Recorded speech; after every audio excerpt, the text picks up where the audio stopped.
Darknet, A Beginner's Guide to Staying Anonymous by Lance Henderson. Introduction. Friend, my name is Lance and I am the author of this book on encryption, security and anonymity. I have been an encryption enthusiast as well as writing about security in general for over a decade. I have been a member of many security and encryption forums since the 1990s. And have been involved with computer technology since the 1980s. If there is a security or encryption program out there, I have used it and experienced its strengths and its shortcomings. I was there when PGP first arrived on the scene, and when Napster was the dominant method of peer-to-peer trading. I have used most versions of PGP, DriveCrypt, BestCrypt, TrueCrypt, Tor, Freenet, I2P and every derivative thereof for many years. Today we are constantly bombarded with news by the media of those trawled, raided, arrested, imprisoned, tortured and humiliated because they weren't necessarily breaking any law,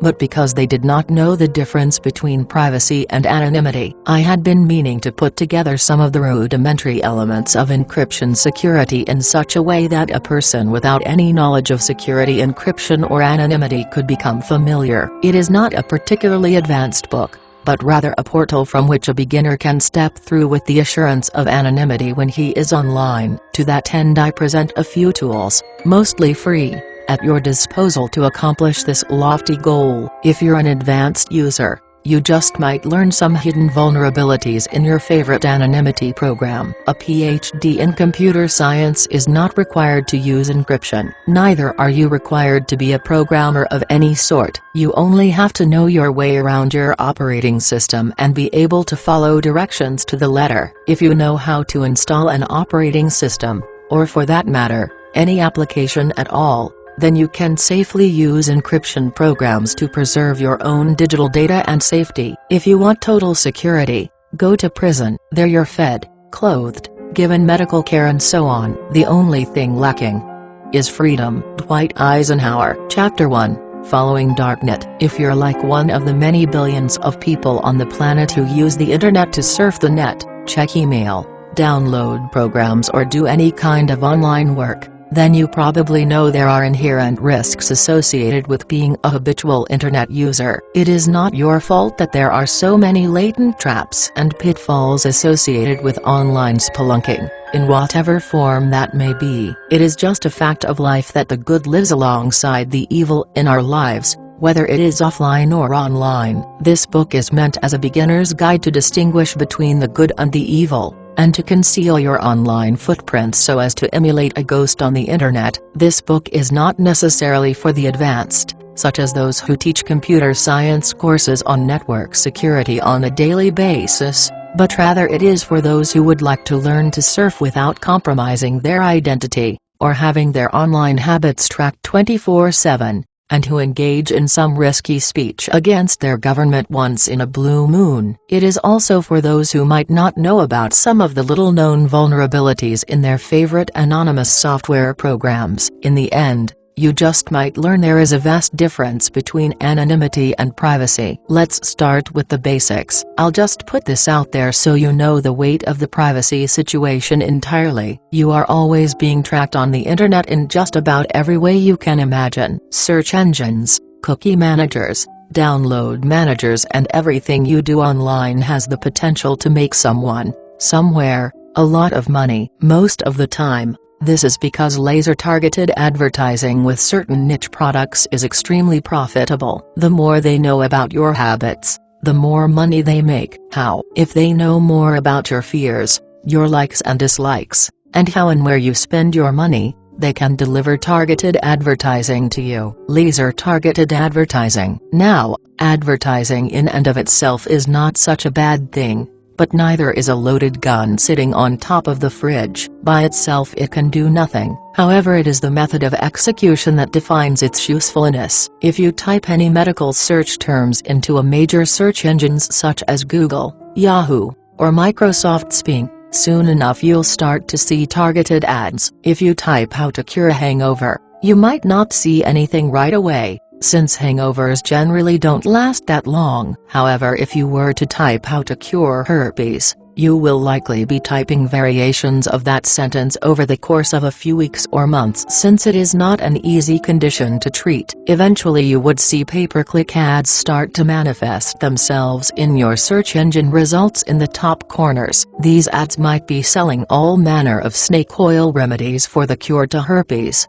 or they might be referrals to medical specialists. The bottom line is this: why do they think you have this disease? The answer is because you repeatedly typed it into the search engine over the course of days, months, over the course of a year. How much do you reveal about your medical history and identity to your favorite search engine? Do you ever wish you could keep this information private? The powers that be called search engines, like to bubble your identity based on how you search. With the help of a very specific item in your internet portfolio called an IP address, they can even find out where you live, who your ISP is, and chart a course right to your very doorstep. With the help of Google Maps, and a whole plethora of other mapping applications, this can potentially lead to some very annoying and/or embarrassing situations. Do you think this information would be valuable to door-to-door salesmen, or perhaps a company that sends out mailed advertisements? Of course it would. First things first, let's briefly say a word about the difference between privacy and anonymity. They are not the same thing, not by a long shot. Chapter 2.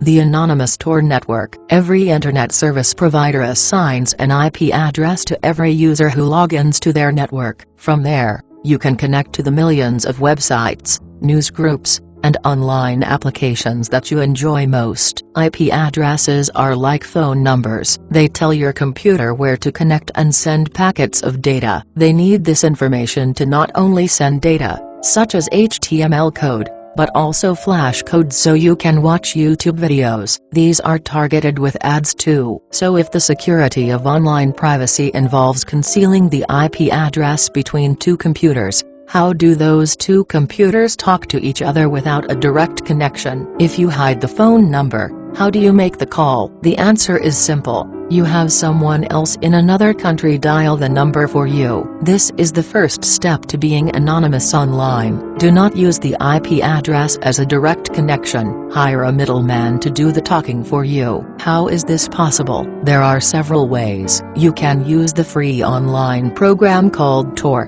which acts a relay point between you and your online destination. There are also paid services called VPNs, virtual private networks. There are also other anonymous networks like Freenet and I2P, but we'll get into the specifics of those later. First and foremost, let's talk about Tor. It is the quintessential solution to online privacy, since it masks your IP address. The websites you connect to have no way of knowing where you live, which ISP you are using, or what your browsing habits are. When you connect to the Tor network, you are establishing a conduit whereby if you connect to a website, Google for instance, it connects through several layers of IP addresses, or onion layers to reach its destination. You send out a message, email, or some type of communication. The message then goes to Bob, Jane and Herb, then finally reaches the end of the line. Your favorite web page. As you have probably guessed, there is a small speed hit in doing this. In order to hide your IP address, several hops, or intermediaries, have to be jumped through. Without going into too much technical detail, let's just say that these hops serve a very valuable purpose: to keep your private communications out of the hands of those that intend to snoop on you. Since your IP address changes every time you log into the Tor network, they can't bubble you effectively and target you with ads because you look like a different person from a foreign country to them each time you log in. The Tor relay will end up giving you a different country to pop out from with each session of your Tor browser, thus making it impossible to know your origin or where you will go next. You can download Tor by visiting https://www.torproject.org/download/easy.html.n. It would be prudent to spell out some of the best practices of using the Tor network should you decide to go this route. First, although the Tor package comes with a pre-configured Firefox browser, there are still some rules you should follow that might not be apparent, and as of this writing are not on the front page of the Tor website. 1. Never give any compromising information on the Tor network that could be used to identify you. This means using your credit card for purchases, accessing your bank account, or logging into a social media site like Facebook or MySpace. Remember that Tor at its heart is a chain of prixified users, man-in-the-middle intermediaries. 2. Never mix browsers. Don't use the same browser you browse every day to Facebook and your ISP email as you do to access the Tor network. Cookies can give away some vital information regarding which sites you visit outside of Tor and can lead to a correlation attack on your identity. IP address. 3. Always disable JavaScript. The reason for this is that exploits can be utilized to reveal your IP address through using flash videos. Flash videos such as those on YouTube only work if this is enabled. 4. Install a bare minimum of browser plugins. You don't want anything to do with Flash as it is not yet configurable with Tor's anonymity functions. That means YouTube sites won't work. Also be wary of download managers such as GetRight, which may reveal DNS requests and reveal your IP address, or dial home. 5. Disable any automatic updates in the browser's Options tab. This also includes updates for any add-ons. You should update manually, not automatically. 6. If installing Tor browser bundle, open up your browser and select No Script/Options. Select the Appearance tab and uncheck Allow Scripts globally. Let's examine an analogy between Tor and regular internet usage. You're sitting in your living room browsing anonymously via the Tor network. Your wife, on the other hand, is sitting in the kitchen on her MacBook, browsing without Tor. You might wonder if her browsing habits break your own anonymity. They don ''Up to a point. While your ISP doesn't know what you are doing online, they certainly do in regards to your wife. Imagine yourself driving down Main Street in a Mercedes with tinted windows. No one can peer inside to see what you are doing at the stoplight, not even the cops. Your wife, on the other hand, has non-tinted windows. People can glance over without any effort and tell if she is smoking a cigarette, listening to her iPod, or talking on her phone. You are anonymous. She is not. The ISP, along with any websites she visits, can see everything she does online. They can't see what you are doing. However, Firefox, and many other browsers, talk to different hosts, with the router acting as the traffic cop. Your machine, port X, machine A, Tor, all encrypted traffic. Your wife, port Y, machine B, without Tor, all visible traffic. This same concept also applies with other things you may do on your machine while using Tor. If, for instance, you are using a peer-to-peer application, or BitTorrent, your ISP can still see what you do on the peer-to-peer network you are running simultaneously with Tor on the same operating system, but it cannot see the contents of the Tor network, and the browser you're using with Tor. Thus, don't do anything on your peer-to-peer network that you wouldn't want your ISP to know about. Tor, however, is a different story since they cannot see what is going on between Tor relays. For all intents and purposes, Tor is like a cloak of invisibility that shields you from the sight of all onlookers, unless you have accidentally ripped a hole in the cloak. Turned on JavaScript. Chapter 3. VPNs. The last few years have seen an emergence of many different VPN, virtual private network, providers with server farms in just about every country that isn't third world. What a VPN does is somewhat similar to what the Tor network does. It sends a different IP address to your destination, whether that is a web page, Usenet provider, or web host. There are some pros and cons to this. First, it is not free. A VPN provider will usually charge the same amount you would get for a Usenet service, about $10 per month. This amount fluctuates from provider to provider. Sometimes it is a little more, sometimes a bit less, but all providers have you log into their service the same way you would an ISP. Most of the configuration is automatic and doesn't require any technical wizardry to set up. It can be done in about 5 minutes. Another major difference is that while Tor provides anonymity,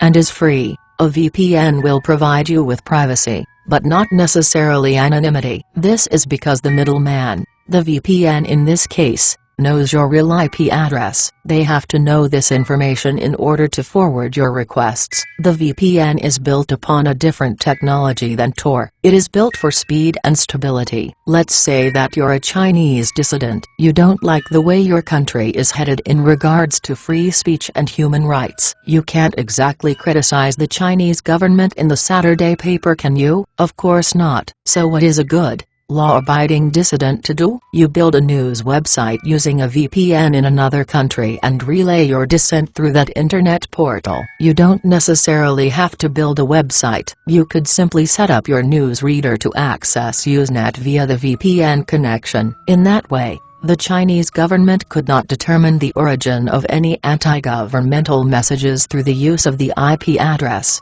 unless of course you hint of incriminating personal information that narrows down your location. You can also access forbidden places by the Chinese government, such as Facebook, Skype, private chat rooms and even Usenet. The reason these kinds of places are blocked by the Great Firewall of China is precisely because they are fertile ground for free speech enthusiasts. While this may sound like an easy way to circumvent the Chinese police, remember that most VPN providers offer connections through almost every civilized country you can think of. If you are a Chinese dissident, I wouldn't connect to a VPN located in China, but rather Japan or perhaps South Korea. Most VPN providers offer a selection of many servers to choose from in which to route your messages and traffic. On that note, let's talk a bit about law enforcement and VPNs. Many in the past have erroneously thought that a VPN carried with it a strong dose of anonymity, similar to what Tor offered. It doesn't quite stack up that way. A VPN service offers privacy,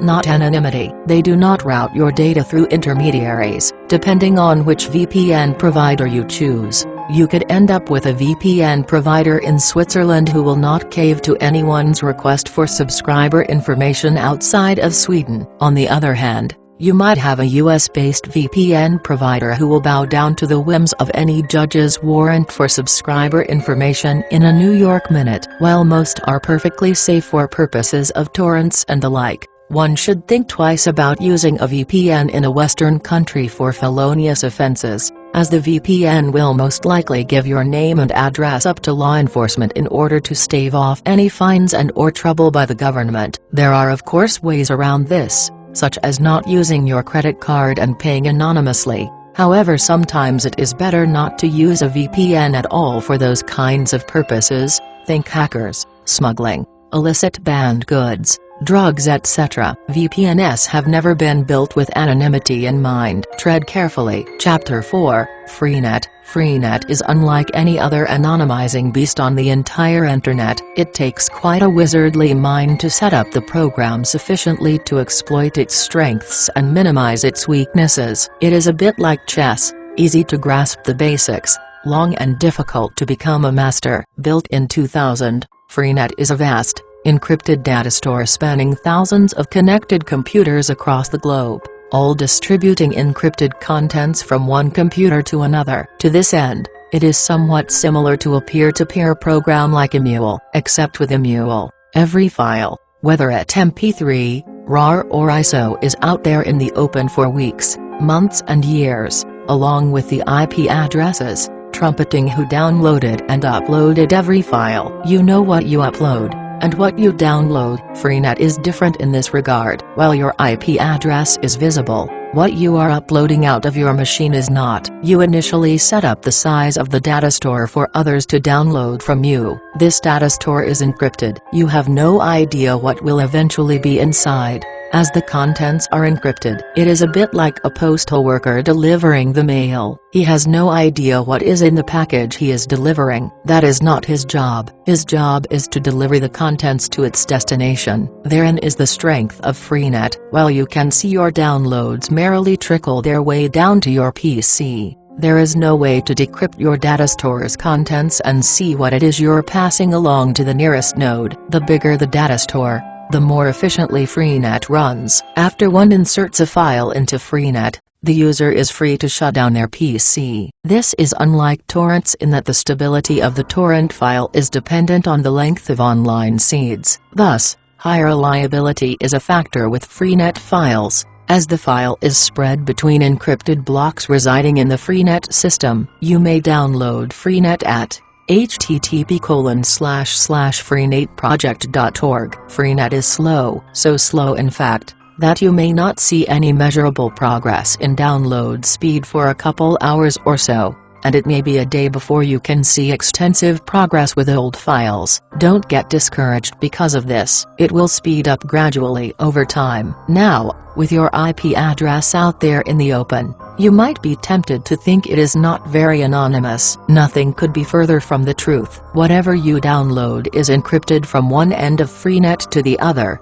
and decrypted on your PC. No one looking in from the outside can see who requested which file or message. No one on the inside knows either, except you. For this reason alone, it is extremely censorship resistant. This level of anonymity requires each node that requests data to operate in hops from many intermediaries, similar to what you would see in Tor. However, no node knows who requested which file, thus giving a high level of anonymity. This requirement carried a very high price in that downloads as well as uploads are initially extremely slow, especially for new data inserts. Let's say you want to share an ISO DVD image on this network. You fire up Frost, front-end add-on for Freenet, then hit Insert, then select the file. Then depending on how big your file is, you could be waiting for a long time, say several hours, for the file to finish. If this file had been inserted 3 months prior,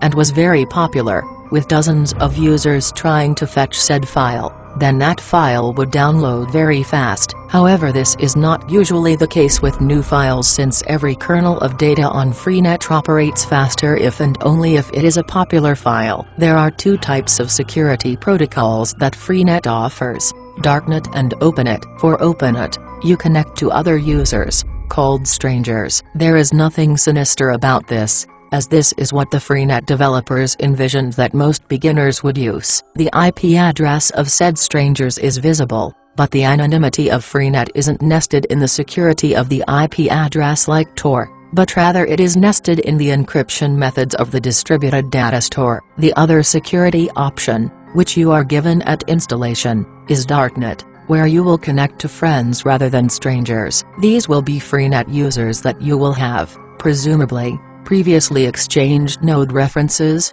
which are public security keys. With Darknet mode, it is assumed that you will have a higher level of trust, as your node reference is related to your online Freenet identity. Needless to say, this mode is not to be taken lightly. Within Freenet, there are no censors. Every kind of free speech is allowable and often encouraged. The very way in which Freenet is programmed makes it impossible to remove any message from the system from an administration standpoint. Individual users may opt to erase certain comments from the Frost system, for instance, but this is only at the local level, on their machine, and not the Freenet network itself. Thus, no religious group for instance can force others in the network to conform to their belief and discussion system. No one on Freenet may deem information so offensive that it must be removed. Not even Freenet developers. Needless to say, this has some negative consequences in that anyone may say anything to anyone at any time. Some sites on the Freenet network are plagued by spammers, identity thieves, terrorists, molesters, government anarchists and software pirates. The Freenet developers have stated this is a necessary evil of sorts in allowing 100% free speech to reign free. It could be argued that one should not allow illicit digital goods to be exchanged between users just so people could speak freely. However, one of the stated purposes of Freenet is to preserve such a system in the event of societal collapse or oppression. While there are no rules to govern Freenet in the sense of censoring unsightly posts, a few guidelines have been posted in scattered parts of Freenet that should probably be heeded. 1. Never give anyone on Freenet your node reference, as this contains information that could be exploited to correlate your Freenet identity with your IP address. 2. Same rule as Usenet, don't give in to trolling activity. Trolling by its very nature flourishes with the more responses it receives. Ignore them. 3. Never give out any personal info, your location, where you grew up, which restaurants you like most, what kinds of clothing stores you shop at, as these could zero in on your location. 4. Take notice of different regionally spelled words, labor versus labor, color versus color, these could reveal your home country. 5. Never use any nickname that is the very same unique nickname you use for OpenIt forums. Use popular nicknames like Shadow, John, Peter and the like. The highest security setting is a bit foreboding, but perhaps necessary in countries where criticizing the government could land you a lifetime in a work camp. It has an encrypted password option to encrypt every facet of Freenet usage you deem necessary. This setting is in the security configuration, along with a host of other options of varying system requirements. The higher the security setting, the slower Freenet will run, as it will use more resources to cover your footsteps. When first installing Freenet, it will likely take no more than a few minutes, while asking you which security level you would like to operate at, normal up to maximum. After that and a bit of time, say a few hours, allowed for Freenet to find nodes to connect to, you'll be presented with a previously hidden world where a Freenet index lists every possible combination of free sites available. Everything from anarchy sites to Iranian news, to pirated copies of books, films and game ROMs, and even a few political how-to documents describing how to protest a corrupt government without getting caught will be indexed. These are the types of things typically either censored by Google in China, or de-indexed altogether. The only thing missing is a disclaimer at the bottom of the screen welcoming you to the deepest, darkest depths of the internet, known as Darknet. Optionally, you may run Freenet from an encrypted TrueEncrypt container file. You will need to create a TrueEncrypt volume that is sufficiently large enough to hold whatever files you intend on downloading from Freenet. Remember to keep in mind that when Freenet asks you how large you want the data store to be,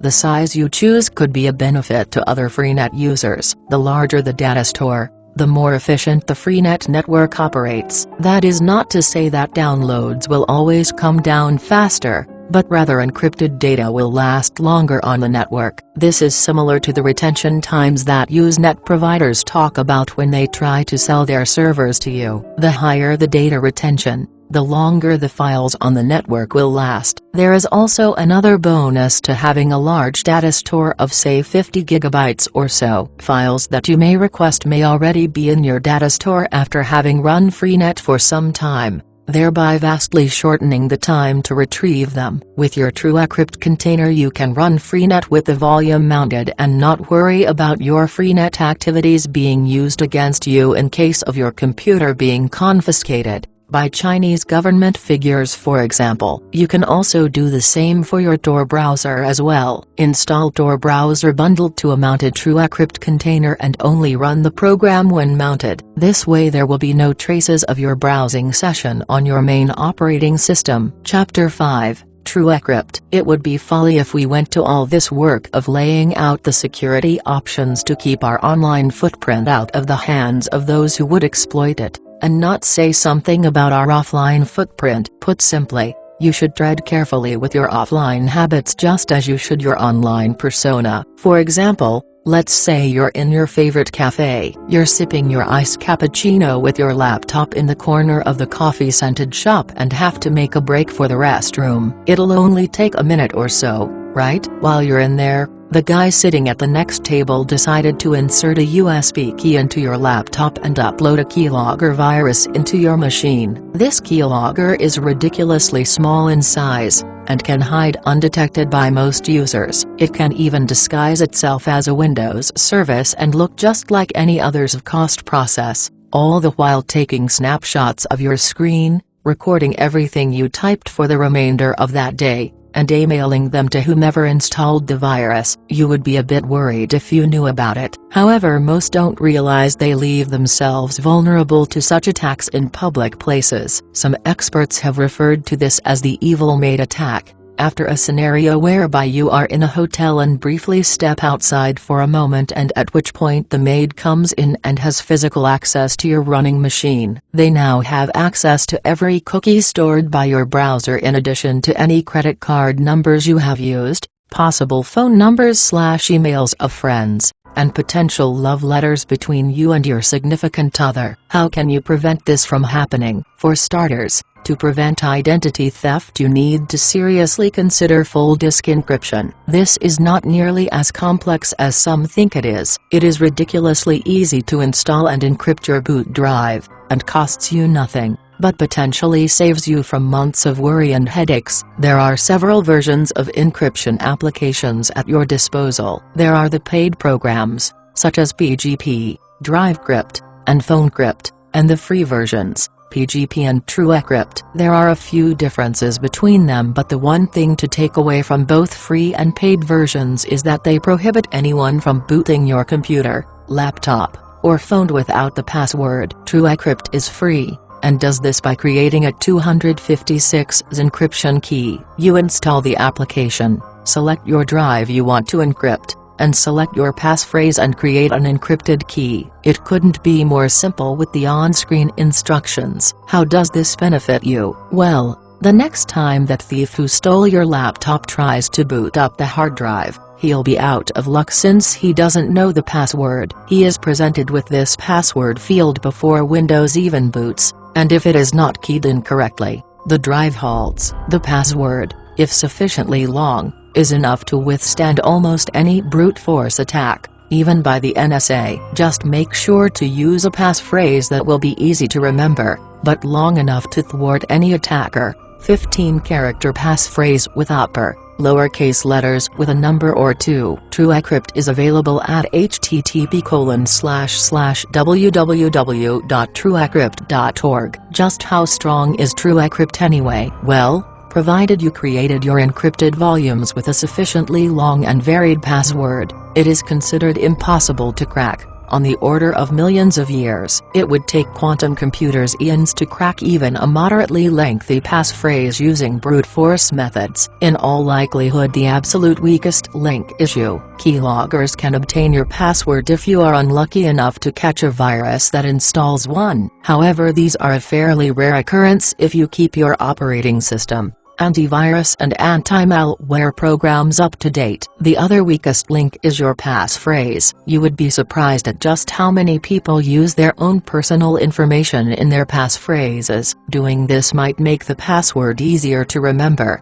but also easier to crack. A good passphrase is made up of lower and uppercase characters in addition to spaces, which lend more entropy bits to the protection. At each instance a bit is added to a passphrase. The computational crunching requirement to crack such passphrase is doubled. If I were living in North Korea or China, I would seriously consider a passphrase that was at least 20 characters long, with some keyboard symbols thrown in for good measure. Most people do not like to remember a 20-character passphrase, however, so they use a less random one. DriveCrypt is another encryption program, but it is not open source and is not free. It costs just under $100. I have used this program for about 6 years and have to say, if money is a concern, then go with TrueCrypt, as it has many of the same functions that TrueCrypt does, and for zero cost. DriveCrypt has an option called bootauth, which is short for boot authorization. The install process is similar to TrueCrypt, though the boot up passphrase screen is a little different than TrueCrypt. You boot your hard drive,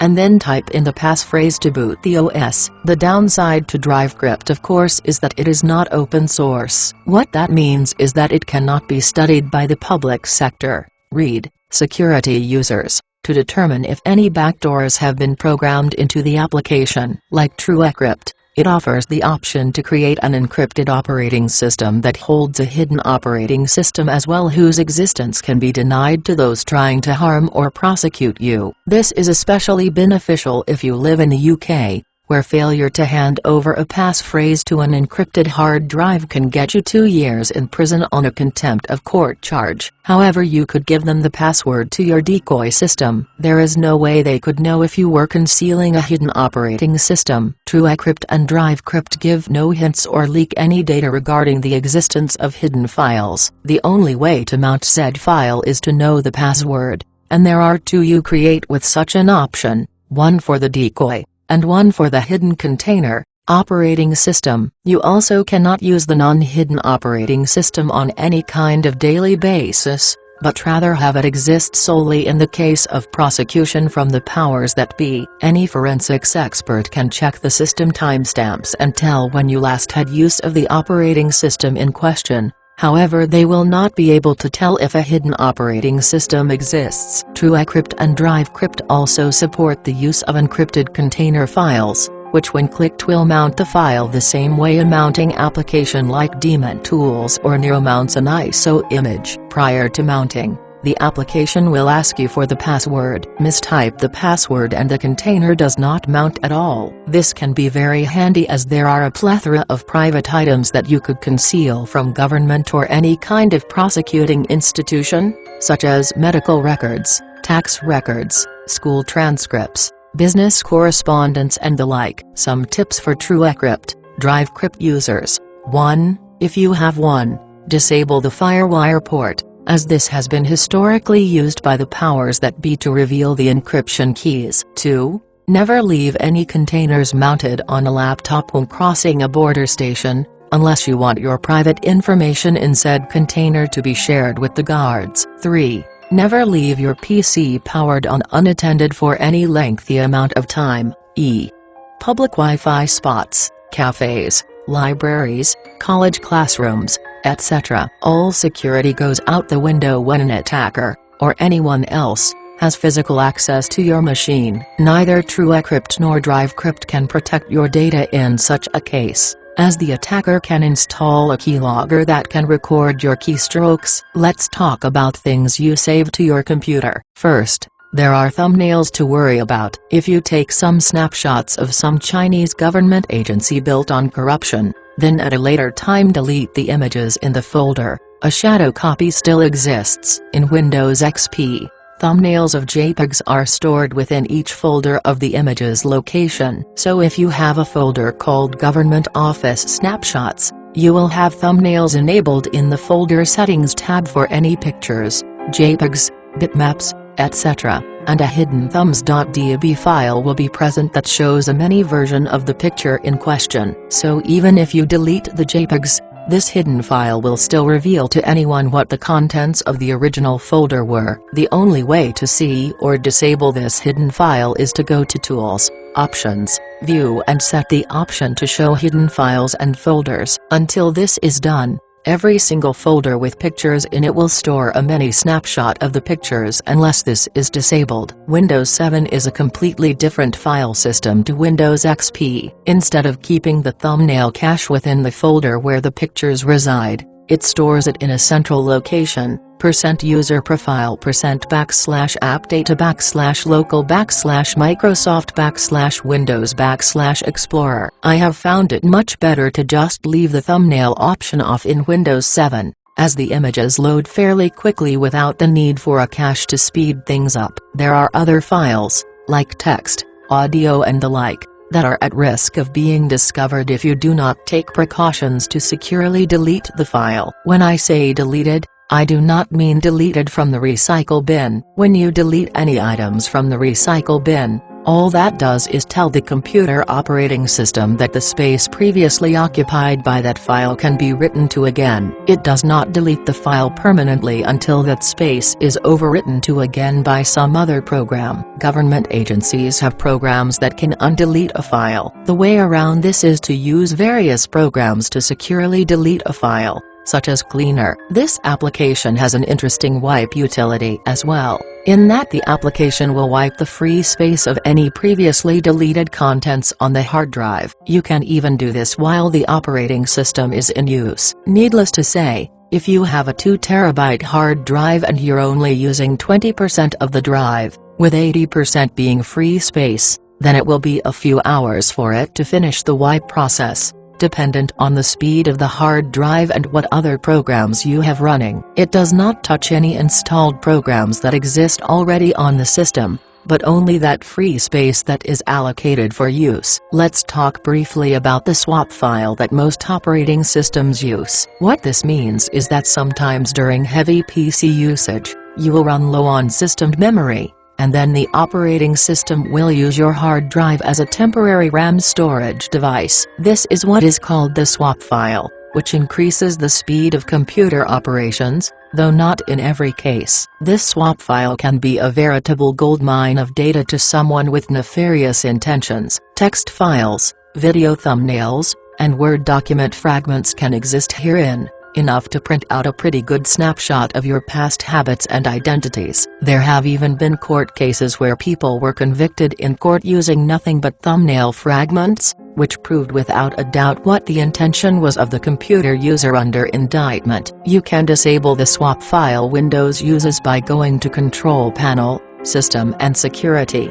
System, Advanced, Performance, Settings, Advanced, Virtual Memory and click Change. Choose No Paging File. Reboot. Some resource-intensive games use the swap file as a means to speed up their games when there is not enough RAM to go around. If you run into any slowdowns with normal PC usage, you can always switch this option back on, then reboot. Chapter 6. Peer-to-peer systems. The inherent problem with popular peer-to-peer sharing application is the same now as it was back in the 1990s, namely, many of the users believe they act with impunity on a semi-anonymous network where only they are privy to what they download or share. Some believe in the safety in numbers rule. In other words, calamity can never happen to me because there are so many of us and so few of them. Them being the powers that be. Some believe that they have a sense of security because they have used their favorite application to exchange files over and over without any hiccups with sensors at all. This is a fallacy that is a lot like playing Russian roulette with a .38 pistol. Peer-to-peer systems like Emule, LimeWire, Gnutella and GigaTribe all have the same Achilles heel in that your IP address is visible to anyone for days, weeks, and months, or however long you use the program. It is true with torrents and it is not much different with peer-to-peer systems. So the real question to ask is, with all of the lawsuits by the RIAA and MPA, record and movie studios, trumpeted from one end of the globe to the other, why do people take such risks in downloading copyrighted content? For the same reason that casino players will keep playing, to get another dose of that euphoria they experience when they win 1 out of 100 spins of the slots. They want that great euphoric feeling now. They don't want to use something slow, clunky and anonymous like Tor, Freenet, I2P or Perfect Dark, all anonymous peer-to-peer-like systems, because they want it delivered yesterday. Velocity is king. Nordic Mule is a tracking system developed by Norway's National Criminal Investigation Service. It tracks peer-to-peer identities, IP addresses, on the Emule network, and monitors illegal files being traded over the network. It can detect such files based on their SHA value, the digital fingerprint that a file possesses. All types of files have this digital fingerprint, MP3s, DivX, video files, text files, you name it. If any part of the file is altered, say with a paint program for JPEGs, then the SHA value changes. Based on the SHA value and IP address, the system can detect where a file has been, and the destination where it is going. You might think that this system is doing a great job at scouring the network for illegal contraband, for now at least. However, this type of surveillance system can be used not only to track illegal contraband based on one's IP address, but any kind of file going through the system. Think about the future repercussions of such a system. Do you think that the system will be discarded and defunded after the system is, presumably, purged of illegal, copyrighted goods? Not by a long shot. Legislators like to keep a tax-funded liability going indefinitely. And this is especially true of law enforcement programs. It had and will be used to detect copyright infringers who download zero-day software releases. The media is plagued with stories of copyright infringers who have been sued for millions for downloading such content, and it is all due to their IP address being broadcasted out in the open for weeks and months to anyone with the technical skills to exploit it. In a few years, such a system could be reprogrammed to go not only after illegal contraband but tax evaders, deadbeat dads, student loan defaulters, and those who exclaim their free speech rights a bit too loudly. Before you scoff, think how far phones have come in the last 20 years. They can now give you the weather, your exact geographical location, and with a little help from Google Apps, let you explore the landscape of not only our moon, but the surface of Mars, Google Earth. Privacy as we now know it might be a distant memory in as little as a decade from now. Much like a loaded gun resting on someone's wall mount, it can be used for good as well as for evil. Chapter 7. Facebook. Facebook is a bit of a mixed bag in regards to its benefits, liability aspect. On the one hand, it is immensely popular and profit-inducing for a reason. People love to chat with relatives, old neighborhood friends, girlfriends, mistresses and political liaisons, all in real time. The benefits to these factors are fairly immediate if you're the type of individual who likes instant gratification/rewards for your online efforts. There is nothing quite like the feeling of seeing old friends on your friends list who you have not seen in 25 years. Now instantly accessible for a chat session at just about any time of day. Facebook doesn't rely so much on the IP address as a peer-to-peer network would. They don't have to. All of your personal information is theirs for the taking. Your real name, phone number, who your past and present friends are, and even your pets are all data just begging to be mined and targeted with advertising tailored to every atom of your personality. What could go wrong? The problem facing Facebook users is that it is all too easy for Facebook to give this treasure trove of information about you up to the highest bidder. Facebook by its very nature acts not as a protector of the Fourth Amendment, but as a destroyer in reducing its sacred tenets. Many government agencies and local law enforcement have relied on Facebook profiles to establish alibis, reveal private emails, and prove or disprove acts that may be criminal or not. Facebook has a privacy policy that states, "We may also share information when we have a good faith belief it is necessary to prevent fraud or other illegal activity, to prevent imminent bodily harm, or to protect ourselves and you from people violating our statement of rights and responsibilities." This may include sharing information with other companies, lawyers, courts or other government entities. Facebook is mandated by the government to abide by subpoenas for user information data except any private messages that are unopened and are less than 181 days of age, as these require a warrant. A problem is that the Supreme Court never recognized a Fourth Amendment right to privacy data not being shared with third parties. The government pretty much has a blank check to engage in shooting fish in a barrel type expeditions for subscriber information that may or may not have anything to do with any criminal acts. Thus, be mindful of what you type on Facebook, and don't get so accustomed to its personalized interface that you start to think you are anonymous. This is the way peer-to-peer users think and act, and you have even less privacy on Facebook than you do on a peer-to-peer network like Emule. In addition, take note that when you use an anonymizing service like Tor to access Facebook, they will think you are logging in from another country, wherever the Tor exit node resides. Some tips on preserving privacy on Facebook. 1. Engage your lists. You have the option to make your posts available to not only friends or everyone, but special lists of friends. When you share it with everyone, that doesn't mean only those people on Facebook, but rather anyone with an internet connection, even those not Facebook members. A good idea is to not reveal anything personal like relationship statuses to your boss, co-workers as well as any political leanings you might have. 2. Visit your Facebook page logged out. This might sound awkward, but how would you know what strangers see on your profile if you are logged in? So log out, then browse to your page and make sure nothing is there you wouldn't want broadcasted in public.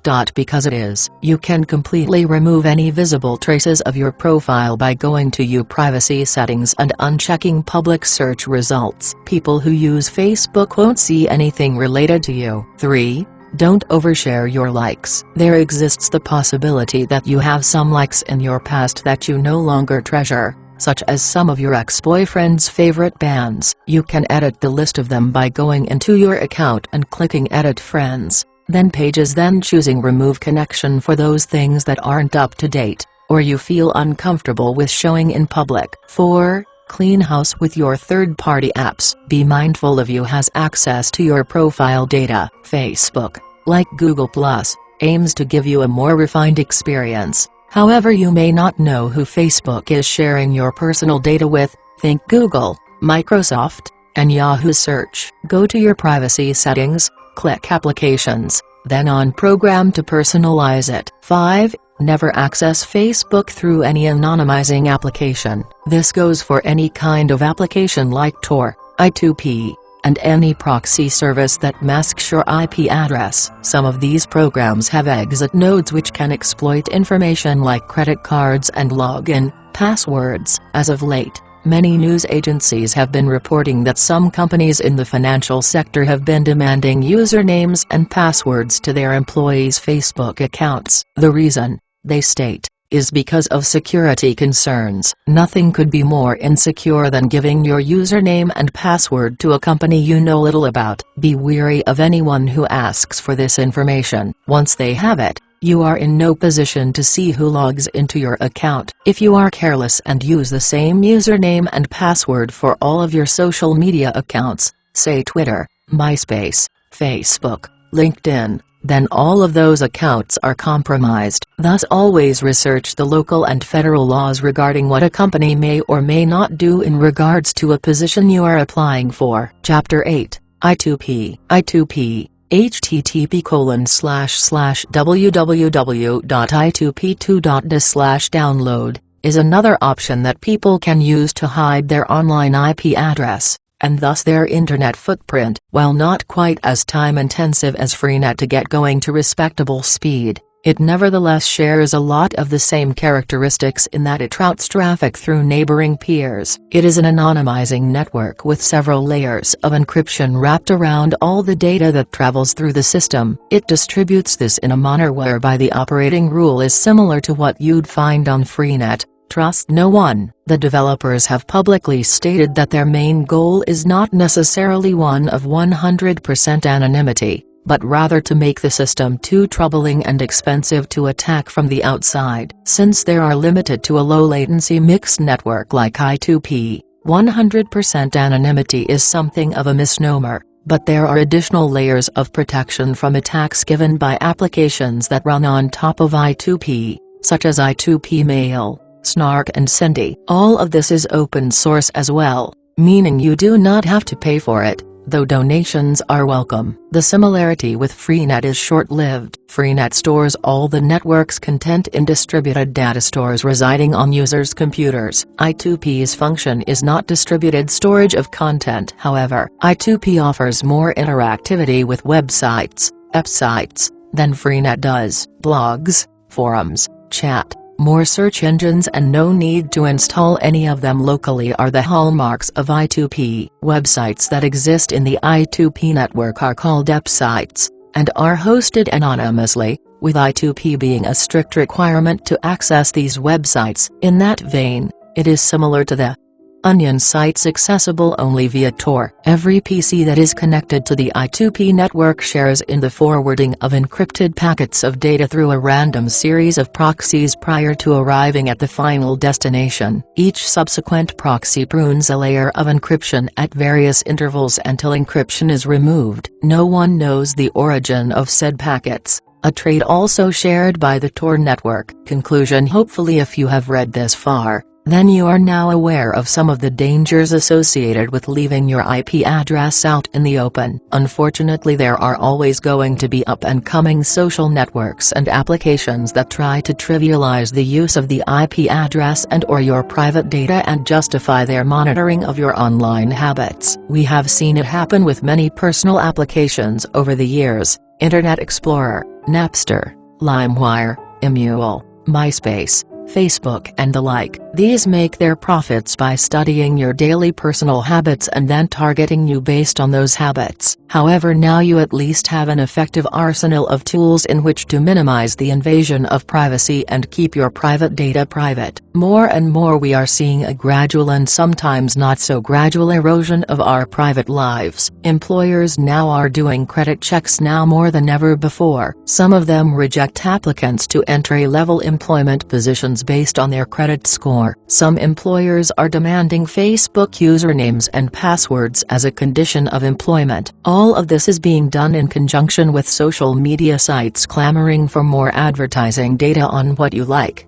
dislike, or are not interested in. Always ensure that you know the laws of your own government regarding what they may or may not do with your information. Always take note of privacy policies on websites, what your ISP can and cannot do in regards to your online activities, such as how long they keep logs of your browsing habits, in addition to what their policy is on retaining emails which could contain sensitive information about you and your family. Stay safe, always. Privacy and anonymity. While we shouldn't waste time splitting hairs here, it is probably a good idea to distinguish between the terms privacy and anonymity. The two terms are not really as interchangeable as some think. Let's say that you have Firefox running, and you are working from home with a direct connection to your ISP. You don't want anyone knowing what you're doing, so you select the Private Mode tab in Firefox. This disables cookies and inhibits the ability to store any remembered websites. However, this privacy only goes so far. It does nothing for the IP address problem we discussed earlier. Search engines still see it,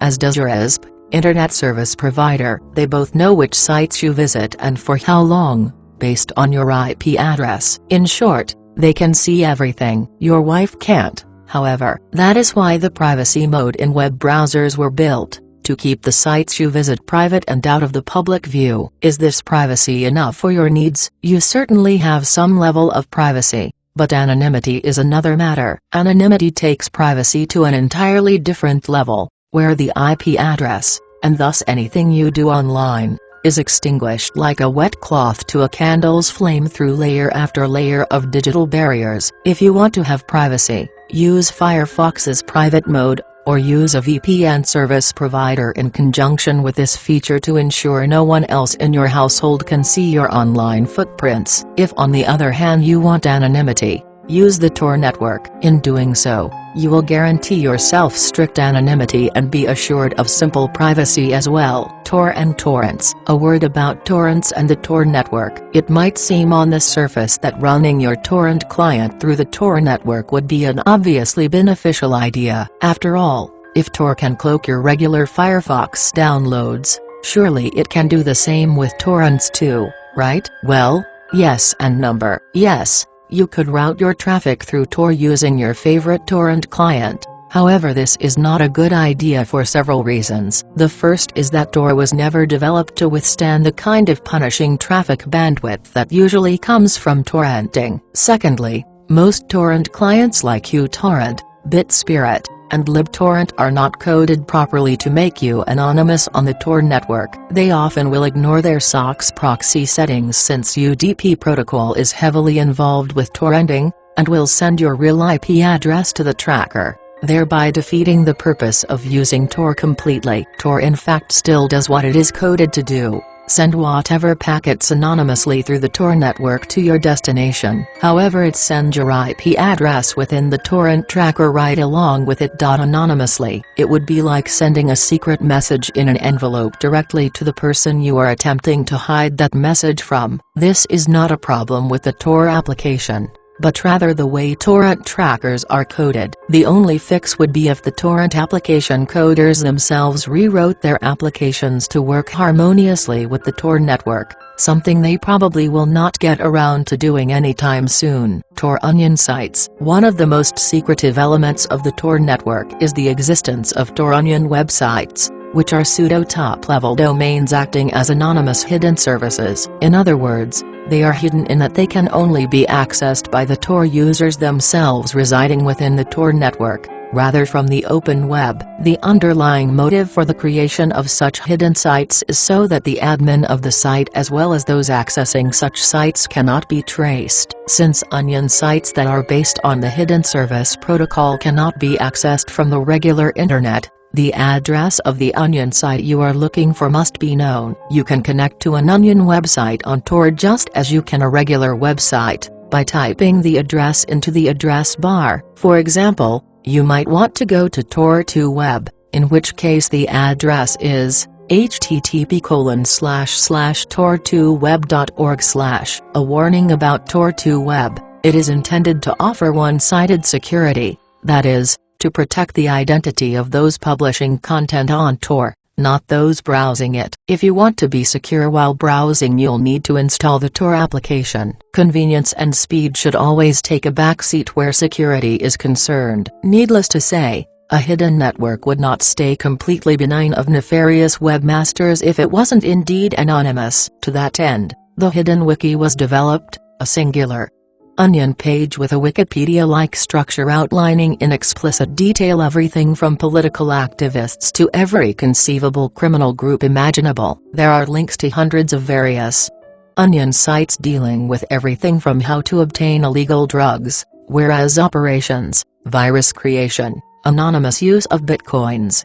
illegal pornography, hacked PayPal accounts, and even how to hire contract killers. Needless to say, some of these sites need to be taken with a grain of salt, as some of them are pure fiction. Be aware of your own country's laws regarding what can legally be obtained. What goes around in Amsterdam or Japan may not fly straight with the authorities in the US. Remember that information that exists in deep web is just that, information. By itself, the information can do nothing. Words are just rearranged letters to get your point across. Pictures and videos are simply ones and zeros moving across your display. It is what they are eventually used for that define them. At the core of it, the Hidden Wiki is not terribly dissimilar from any run-of-the-mill black market operation offline. It just so happens to be online, and accessible by anyone with a little search engine sleuthing capability. Not all of the information in the deep web is used for nefarious purposes. Like Freenet, there are a lot of different sites that concentrate on exposing human rights abuse, political corruption, and government scandals involving high-level politicians. In the end, it is what you do with the data that determines its criminal element. Testing your IP address visibility on Tor. When you have finally installed Tor, you may want to test your IP address to see if it really is broadcasting your Tor IP and not your real IP address. If you installed the default package of Tor, then Tor will show you the IP address you are broadcasting as your start page. If you want to check it yourself, then go to http://whatismyipaddress.com/. This will show you not only your IP address, but your internet service provider as well, and where it is located on Google Maps. It will also show city and country where it is located. When you are using Tor, if you have it set up correctly, you will see a different city, country than the one you currently reside in. Mark down what your IP address is outside of Tor, and check this site when you launch Tor. Frost. Frost is a separate application than Freenet, which acts as a front-end add-on. It makes browsing on the Freenet network more akin to browsing Usenet newsgroups. You may download it at http://frost.sourceforge.net. After running Freenet, you can optionally run Frost simultaneously to download inserts from the Freenet network. It is not mandatory, but it is incredibly helpful. Like Freenet, it is not particularly fast, but what it lacks in speed it more than makes up for in usefulness. Run Freenet, then Frost, and then wait an hour or so for Frost to find some groups, and then hit the globe button at the top panel to subscribe to groups. These groups all have discussions going about every topic under the sun. Some of them are fairly dead, with almost no discussion at all, and others swarm with activity. Be warned that, much like Usenet, some of these groups may carry offensive messages and/or material. That is one of the side effects to having a truly free, anonymous system where people can share any idea freely without worry of persecution. Tips on using Frost. 1. If you started downloading something in Frost, finish it in Frost. 2. Like Usenet, don't troll the boards. It will get you put on users' ignore list and they will henceforth not see any messages from your nickname. 3. Never reveal your node reference to anyone on the Frost boards, as it could be used to locate you. 4. Don't over-engage in setting maximum priority to downloading any large files, as this could be exploited with traffic analysis, theoretically. 5. Set days to download backwards to 60, or however long you wish. Just be aware that it may take several days to retrieve all messages if you select a very large amount of days to download. 6. In the Options, Preferences tab, You may adjust the setting to ignore comments from users with less than 4 messages attached to their nickname. This is very effective at eliminating most spam messages on the board. Subscribing anonymously to a Usenet or VPN provider. If you don't like the idea of using bitcoins to subscribe anonymously to a private internet service like Usenet or a VPN service, you can still use cash or a postal order as well as a prepaid debit card to securely do so. I would not recommend using any kind of e-gold accounts, but rather use an SSL secured connection via Tor or some other anonymizing service which masks your IP address. Obviously, at no point should you use any of your own personal emails that you have previously connected to on your real IP address, as these will show up in system logs. Use only emails that you have only ever accessed using the Tor network, as these will be impossible to trace. Emails of this kind are becoming more rare, however, as JavaScript is heavily used, and as we now know, could be exploited over Tor to reveal your true IP address.